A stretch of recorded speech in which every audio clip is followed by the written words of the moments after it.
All right, so we've talked about a lot of stuff that we sort of agree on. I haven't agreed with everything, but I'm letting you talk. People always yell at me. They say you don't yell back at your. Well, let's do the spicy stuff. Let's get into some other stuff. So the gay marriage thing. Let's talk gay marriage. Sure. You're not big on gay marriage. No, I'm not on a social level. I think the government ought to be completely out of the business of marriage. I think the government sucks at everything, is my short message for today. The government is terrible at everything. If the government's goal was to forward traditional marriage, it utterly failed, obviously, as proved. But you don't mind it being out of the business of traditional marriage at all, right? No, I think the government should be out of all marriage. I think the government stinks at this. You know, now, I will say that, I think the idea of the government subsidizing gay marriage is silly because I don't think that there's societal benefit to gay marriage. If you're going to make the argument that government should be involved in marriage at all, which is not even an argument with which I agree at this point, but it's the way it is right now. Right. So let's just go from that. Okay. That base. So before I get there, one quick point. The reason I want the government out of the business of marriage is because now that the government has enshrined gay marriage, the next step is going to be going to religious people and telling them they have to engage with same-sex weddings. So as a religious person, this is problematic to me.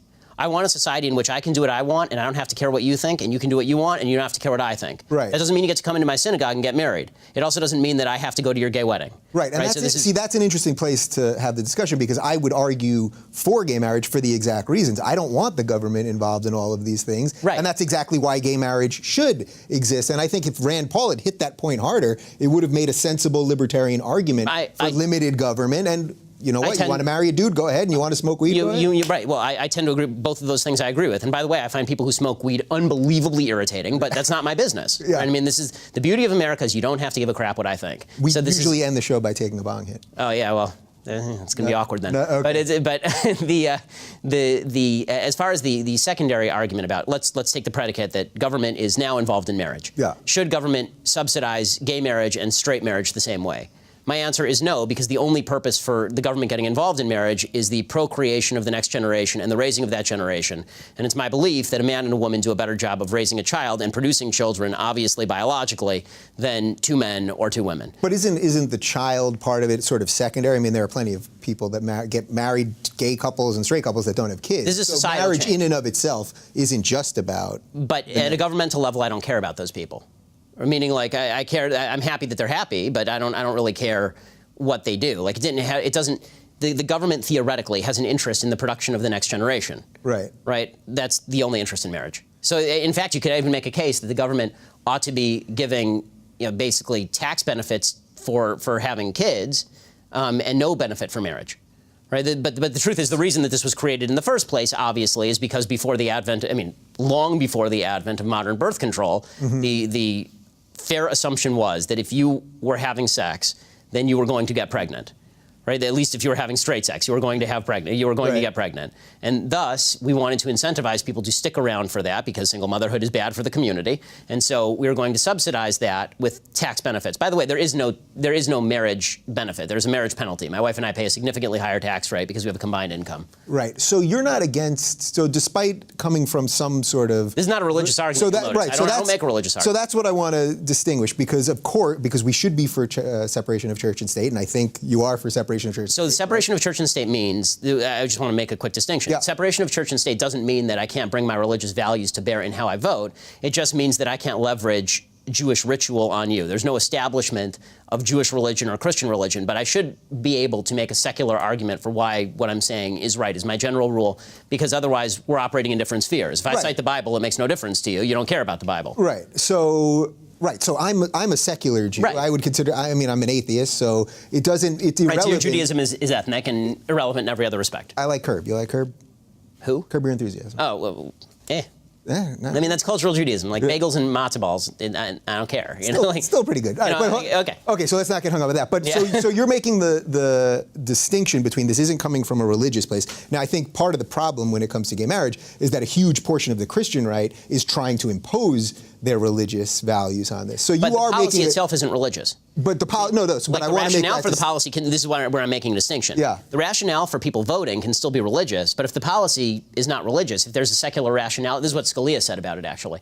If there's a secular rationale to it, then the motivations of the voters don't matter. Like I don't care what the motivation of the voter is in virtually any circumstance. I matter what the vote is.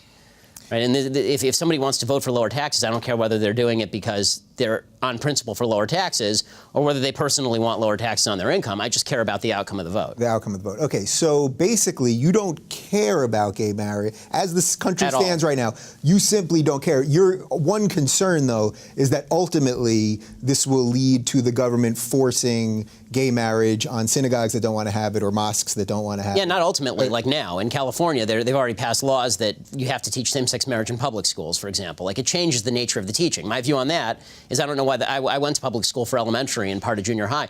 I don't understand why the government is teaching me anything about this stuff. This is for my parents to teach me.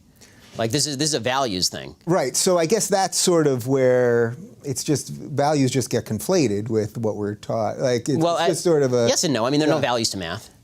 Right? There are no values. Well, math, right, but there are no values to biology. There are values to history, which is why it's dicey and it's disingenuous what the left has done with the education system. There are multiple perspectives on history, and the monopolistic takeover of the liberal arts is a real problem. Yeah. And you can have multiple perspectives on that, but we're not teaching marriage in the context of history or English. We're teaching it in the context of science, which has nothing to do with anything. And again, a PC comes in. I mean, when they were doing sex ed, when I was in junior high, they were making a big deal out of the idea that everybody is equally likely to get AIDS, for example. Not true. I mean, it's just not true. But AIDS is a behaviorally driven disease. Right? I will never get AIDS, right? Barring a blood transfusion that has AIDS. I don't do intravenous drugs, and I don't have promiscuous sex. And I was a virgin when I married my wife, and she was a virgin when she married me. So we're safe. Yeah. Right. We're good. We're about as safe as you can get on this. And so I don't like the facts being trumped by what we wish the facts were so that we could push certain political agendas. Right. So how do you then, taking this argument from a secular place, how do you then feel being in the same party of so many people that are taking it from a right-wing Christian place? Because there's a seemingly odd alliance there that I think is... Not really. I agree with them on the endpoint. I even agree with them religiously. I just don't think they're good spokespeople for their cause. I mean, I think that if your chief citation to your opposition to gay marriage is Leviticus 18:22, I don't think that that's a solid argument that's going to convince a lot of people. Right. I think that there are better arguments against gay marriage than that. Right. And so this is something I talk about at religious schools, and I've been asked by pastors and rabbis and priests to talk to students about, okay, you have these religious principles. Is there any justification outside of the Bible says so for why this is correct? And as a religious person who's actually thought through his positions, I tend to believe there is. Like, as a religious person, I believe that God didn't create stupid rules. So if you believe that God didn't create stupid rules, then you have to come up with some sort of justification for the rules that are being expressed. Like, there's some that you can't understand. That's just an article of faith. But the big ones about human behavior, there should be a decent rationale you can explain to people who don't buy into revelation. Sure. So there I would just say, well, you're basing your belief in God. It's just a belief, not anything that could be proven. So right, but that's every belief system. So no. Right. But anyone that's basing anything on religion is just basing something on some unproven thing. That is so I would say I want that nothing to do with my life. Which is fine, and that's why we live in America. Good. But I will say this: every belief system is based on something unproven. All of them. Human rights means nothing. Where do you get your basis of human rights? From a feeling. How about that? Well, exactly. Which is subjective. I handed it to you. Right. Well, right, but that's a blend. So you're saying basically where the liberals would say, I'm for this because I'm for gay people. I want gay people to be able to do what they want to do and pursue happiness like anyone else. You would say, well, just this has nothing to do with government and whatever. So there's not a lot of... No, there's not a lot of conflict here. Yeah. In my governmental policy, because I'm basically a libertarian, is I don't care about that. Yeah. I mean, again, the government... So what do we do to strengthen that group of people? So clearly we don't agree on... It's getting there. We don't quite agree on this thing, but I understand your rationale, and you're not trying to stop gay people from getting married. I think right now, the next conflict is not going to come from the right. It's going to come from the left pushing the ball, meaning that it's going to come from the case in Oregon with this baker who doesn't want to service a same-sex wedding, doesn't want to actually have to cater it. Yeah. Right. I think that good-hearted people should say, fine, you do what you want, go across the street to the bakery. Like, who cares? That's what I would say. Right. Like, I'm not forcing. This is the difference between a liberal and a leftist. Yeah. In a nutshell, this is the difference between a liberal and a leftist. A liberal says, your business, I don't care. A leftist says, no. I think it's imperative that you will be made to care, right? In Eric Erickson's phrase, you'll be made to care. A man will come to your house with a gun and he will tell you that if you do not cater this wedding, they were forced to pay a $175,000 fine for not catering a lesbian wedding. Right? There's a bakery across the street. This this is really nefarious stuff. So this is where you're asking where the momentum comes from? Yeah. This is where the momentum comes from. So when I make an argument to conservatives and religious people that the government ought to get out of the business of marriage, I'm not saying that because I'm pro-gay marriage. Right. I'm very much anti-gay marriage in the social sense. I don't think that as a religious person, I think homosexuality is a sin. I think lots of things are sins that people engage in. I think they should be free to engage in them. But as a religious person, that's not my thing. I don't think that gay marriage is a great, massively good thing for society on a social level. But on a governmental level, if you guys don't just get out of this business entirely, the left has no endpoint. Their only endpoint is using the government as a club against you. So now that they've got gay marriage, it will go to, we're going to stop accrediting schools that don't teach gay marriage or hire homosexual employees, right? And you've got Catholic churches say, I don't want to pay the health benefits of somebody's gay partner. That's a Catholic church. Why should it have to? Right? But the left would say, no, they have to, right? Yeah. You will be made to care. You're a bad person if you don't do this. And so what my argument to the right is... This is where I'm a sensible liberal. And it's right, exactly. So this is, but this you'd actually get heavy argument from the not so sensible liberals, probably including all of the Democratic nominees. The fact is that what I'm saying is the best argument for the libertarian position on the right here is going to be a rearguard action. It's not going to be, it's better for straight people and it's bad for gay marriage to get it out of that realm. I think that if you want to fight against gay marriage, do it on the social level with your church, teach your kids what you want to teach them. But when it comes to making this argument to conservatives, the real argument is if you don't take power out of the hands of government, if you don't take that ring away from Gollum and throw it into Mount Doom, then it will be used against you. The government is the ring. So does this, my direct message at the top of the show, I was talking about just how stupid our election system is and how everything's down to sound bites and everything, our debate is so nonsensical and all that. So everything you just laid out there is a much more clean and clear explanation and where you actually are separating church and state and doing the intellectual rigor to make a sensible argument, where if they talk for the little bit that they've talked about gay marriage, which I'm glad, because I don't think it should be talked about that much, let it be, and that would be fine in my opinion. But nobody, Marco Rubio will talk about the family, but he's purely doing it from a religious perspective. Well, there's an identity politics that's been created on the right in response to the identity politics of the left.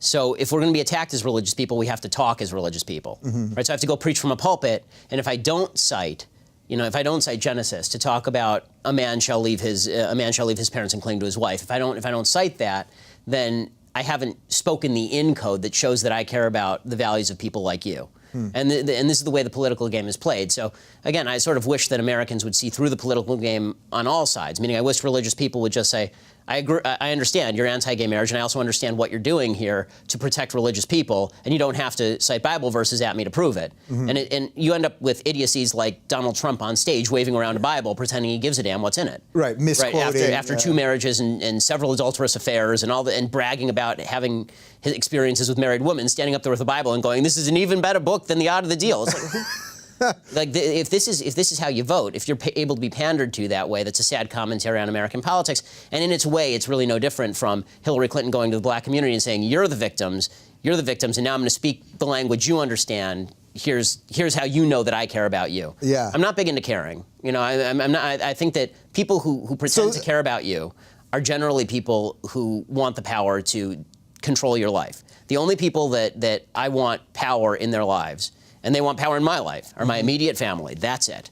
My parents, my sisters, my wife, my children, and they're independent human beings too, right? So caring is the way that the left controls. Like they don't come with the jackboots first. They first come and they say, we care so much about you, we have to do these things for you. And by the way, we brought some guns to help out. Right, so it shows sort of the beauty or the scariness of identity politics, because it sounds really good. I guess that's why they always say socialism will come with a big smile, right? Yeah, exactly. This is Jonah Goldberg's point, liberal fascism, yeah. Yeah, all right, so we only have a couple minutes left, but let's just knock out a couple other things. So I saw when you were on Piers Morgan with that whole gun thing way back when, and I watched it again in preparation for this. And I never liked Piers Morgan. I thought he was doing a talk show the wrong way. I hope people don't view me in that way. But what you did with him in the argument was really kind of brilliant. And it goes to some of the 11. Well, and before I even let you say anything, I don't really agree with your stance on guns. So can you sort of recap what happened, and then we'll... Sure. Well, first of all, like Trump, now that you've complimented me like Putin, now you're a good person. Now you're a good person. See? You see what I did there? I told you I read the rules. It's all good. So what happened in that debate is that Piers Morgan had basically been doing a lot of the things we're talking about. For weeks, he'd been saying after Sandy Hook that anybody who disagreed with him on gun control, the only possible reason to disagree with him is because you don't care about what happened on gun control. And you saw Barack Obama do this, after the last mass shooting, right? After Umpqua Community College, and he got up there and he did the teary-eyed routine, and I don't like tears. Stop. Like just give me your policy. Yeah. So what I said. You think he faked the tears? People were saying he touched his eye in a weird way. I don't think he was tearing out over here. I think Obama is an unusually skilled politician, and I think he worked himself up to tears. I think that good actors can. I think that, the idea that the emotion is fake is, I don't think the emotion's fake, but the emotion of actors isn't fake either. If you talk to actors who work themselves up to tears, they actually feel sad when they are crying. Mm-hmm. That's how you get yourself to cry, right? I think Obama worked himself up there. Otherwise, he'd be crying. He's a method actor. Well, otherwise he'd be crying every other press conference. I mean, he's talking about all sorts of crap that goes on in the country that's terrible. Like how many, every time he gets out there and he talks about the economy, he'd be crying. I mean, he'd be completely emotionally unstable. It's one of the two. So what I said to Piers Morgan is I said, you're a bully, and the way that you bully people is you stand on the graves of the children of Sandy Hook to push your political agenda. And he didn't know how to come back from that because that was his entire strategy, and now it had been unmasked. And actually, during the break, he had planned to bring in a kid who'd been shot and was in a wheelchair and say, well, you've said it to me, now say it to this small pool child. And he couldn't do it because if he had done that, I immediately would have said, first you stood on the graves of the kids, and now you're standing on this poor guy's wheelchair. It's terrible. But it's so that was sort of the content of the argument. He tried to throw the Ronald Reagan was in favor of banning assault weapons at me. I don't care, as I've said, what Ronald Reagan had to say. He's a guy. Sometimes he's right, sometimes he's wrong. Yeah. So he wasn't a god? Is that... Yeah, exactly. You're confirming that. As a religious person, I only have one in Reagan. Not him. Yeah, exactly. Okay, so that's not the one. We knew that. I knew there was one. Exactly. Right. It's just not Reagan. It's just not Reagan. Okay, got it. And I know because he's not back, right? He could be. He could be. Weird, but so my feelings on the gun thing is that basically, because I believe in the Second Amendment, people should have access to guns. It's clear after an hour together. I'm not a huge fan of the government, so I do believe people should be able to protect themselves and all of those things. What I think is that we should be able to control it a little bit more than we are. I think that the NRA does wield too much power. And then I would say at the same time, as I always like to say, two things can be true at the same time, we have a massive mental health problem in this country. And that's the part that we're not talking about, because every commercial for every cable news channel is for some other drug that it turns out that some crazy percentage of these shooters are on. Right. So when it comes to gun violence, there's two problems. There's inner city violence, which really is a matter of gang violence and people shooting each other, unfortunately, because they're involved in gangs. And this is what's happening every day in Chicago, but never makes national. And Los Angeles and Washington, D.C. and all the major cities. I mean, this is all the heavily gun-controlled areas, Democratic areas. These are the places where people are getting killed en masse. And then you have the mass shooting issue. And the mass shooting issue is largely because in the 1960s and 1970s, this is the one area where I think the government actually should be involved. In the 1960s and 1970s, there was a decision that was made basically all across the country to empty out all the mental facilities because there was an idea that went around the country and gained a lot of traction that mental illness was basically one flew over the cuckoo's nest. Nobody was seriously crazy. Everybody was just eccentric. Right. And this is why you have a mass growth in homeless people. In 1960, how many people do you think in 1960 were in mental institutions in the United States? I mean, I can't imagine. I would guess 500,000. Yeah, half a million people. 500,000 people, right? And we had half the population then, right? Today, there's 25,000 people in mental facilities. So you've got a lot of violent people on the streets.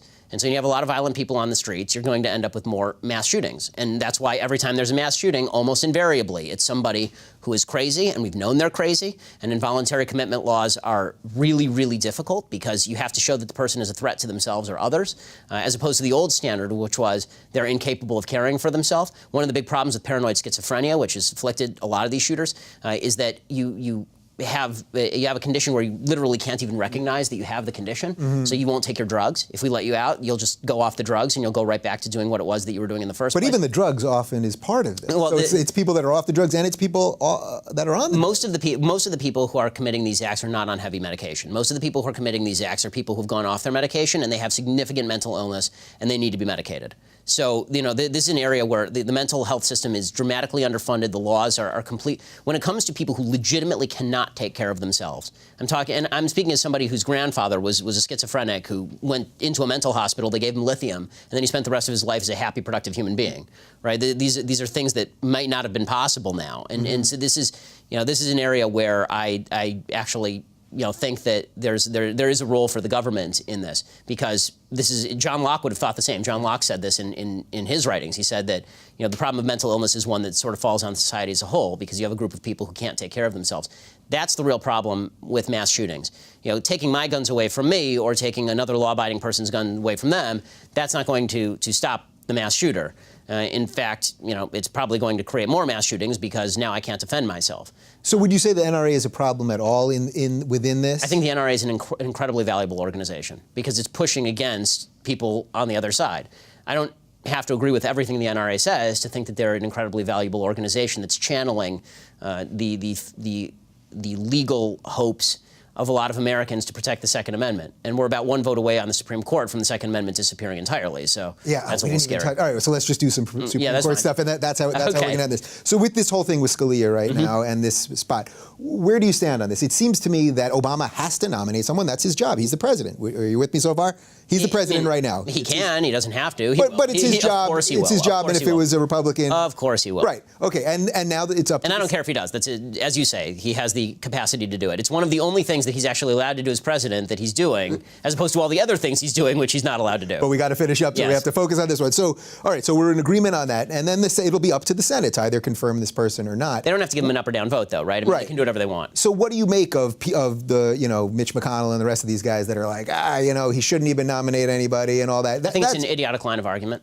I mean, I think it's a really dumb line of argument. Listen, I went to Harvard Law School, and I wrote my third-year paper at Harvard Law School on the idea that Marbury versus Madison was wrongly decided. I don't think that the Supreme Court should have the capacity to decide for everyone. Like, for conservatives to think that the entire future of the Constitution rests on one guy not dying is really sad, right? And the reason for that is because the Supreme Court has now been seen as this great moral arbiter. I don't think it is. I think that the Supreme Court has been responsible for some of the worst decisions in human history. I mean, the Supreme Court is responsible for Roe, which is a disaster. The Supreme Court was responsible for Plessy versus Ferguson. Everybody always wants to talk about Brown versus Board. If they'd gotten Plessy right in the first place, you don't need Brown versus Board, and segregation ends in 1900. So the Supreme Court is a serious problem. There are 9 unelected people, which I don't even care about the unelected, but they're 9 people who are given the power to control everybody's life in the name of a document that most of them don't even take seriously. So is that the irony with the Supreme Court, that they're supposed to be above partisan politics, and yet the whole system to get them there is partisan? And they're partisan themselves. I mean, Elena Kagan is a hardcore Democrat. Elena Kagan was the Solicitor General for Barack Obama. Come on. Right. I mean, she was the dean when I was at Harvard Law School. She was a hardcore leftist then. The idea that people are free of politics, I'm what they call a legal realist. I believe that virtually everybody has their perspective on life, and that comes out in how they adjudicate. And you have to work very hard to remove yourself from that. I think most judges don't. I think most judges rule based on what they feel. Like Anthony Kennedy, you can't tell him, regardless of what you think about same-sex marriage, you cannot tell me that the Constitution of the United States, or the 14th Amendment thereto, which was ratified in 1868, was demanding that the states not pass laws in favor of traditional marriage. That's absurd. Well, it's absurd. No, but equal protection, he was using that argument. Right, and you can't use the equal protection argument that we should all be treated equally. But it's a bunch of crap, because equal protection does not mean that a law should have an equal effect on everyone. No law has an equal effect on everyone. The question is whether the law itself discriminates against someone on the basis of an immutable characteristic. And one of the problems with the whole gays are blacks is that gays are not blacks. I mean, the fact is that a gay person who never has sex with another man is not going to manifest their homosexuality in a way that society cares about. They may be gay, they may have a sexual orientation. That's a guy who's going to shoot up a place. Well, maybe he will, maybe he won't. I mean, I assume that for the last couple of thousand years, when gays were not treated well in Western society, that not all the secretly gay people were going and killing folks. But I think more of gay people than that. I think that that gay people have the same self-control that straight people do. I don't think they're any better. I don't think they're any worse in terms of their sexual self-control. I will say that I think men in general are less good in terms of sexual self-control than women. So, which explains why. Agree on that. Yeah, I mean, which is why gay men have sex with more people than straight men, because women don't want to have sex with men as much as men want to have sex with men. Men have strong sex drives. Right. So, yeah, but that's well off topic. Back to the Scalia for a second. Yeah. The problem here is that the Republican Party, when they say things like, it's the timeline, it isn't the timeline. Okay, if somebody replaces Justice Scalia, who's of the left, and I don't care when this is, if Hillary gets elected, if we're 20 years from now, one more vote on the Supreme Court, and the leftists on the court do not see the Constitution as a piece of law, right, to be interpreted like the Sherman Antitrust Act or like Obamacare. They see the Constitution as a piece of poetry to be interpreted as their feelings dictate. And this is the point that I'm making about Kennedy. This is the through line through sort of everything we're talking about. That's right. And this is the point that I'm making about Kennedy, specifically in the gay marriage decision. There is not one iota of evidence that the law, that when it was written, meant anything to this effect, or that it meant to leave an open space for the Supreme Court to come in and leverage down on states same-sex marriage. Laws mean what they mean when they're written. They don't mean what they mean 200 years from now. If somebody picks up this interview in 200 years and starts to read into my perspective that I'm super pro-homosexual behavior, I would be a little bit surprised, right? But that's essentially what happened in 1868. Yeah. He's taking a clause that was written by a bunch of people who were very much not in favor of even, forget homosexual marriage, who criminalized sodomy, right? Mm-hmm. And saying to them, okay, well, those people really meant, what they really meant here was pro-same-sex marriage. If you want to make same-sex marriage legal, make it legal. You know, that's what you can do through the ballot box. This is the beauty of a republic. But you don't get to have 9 unelected judges who are these special moral people who've been dinged by the hand of God. I believe all human beings are capable of good. I believe all human beings are capable of evil. I believe all human beings are selfish, and all of are capable of altruism. I don't believe that there are 9 perfect human beings who sit on the Supreme Court and rule us as a magical, angelic oligarchy. I think that's a pretty solid ending to this. What do you think? Sounds good to me. Yeah, I mean, well, I think what we did here was exactly what I want this to be, that we don't have to agree on everything, but I do sense a sort of new center coming together with people that are on the right. That was my left, but you see what happened there? People that are on the left and on the right, that there's a way where you can be moral and it doesn't necessarily have anything to do with religion, or you can be moral and it has something to do with religion, but that's not how you want to be governed. And I think that's going to be my takeaway from this. No, I think that's exactly right. I mean, as I say to people who disagree with me, the beauty of the country is that you don't have to care what I think. The minute you bring the government into saying that I have to care what you think, then we're at odds. Yeah. So as long as the government's out of it, we can have these discussions all day long, and it's just good fun. The minute you bring the gun to the party, you're the fascist.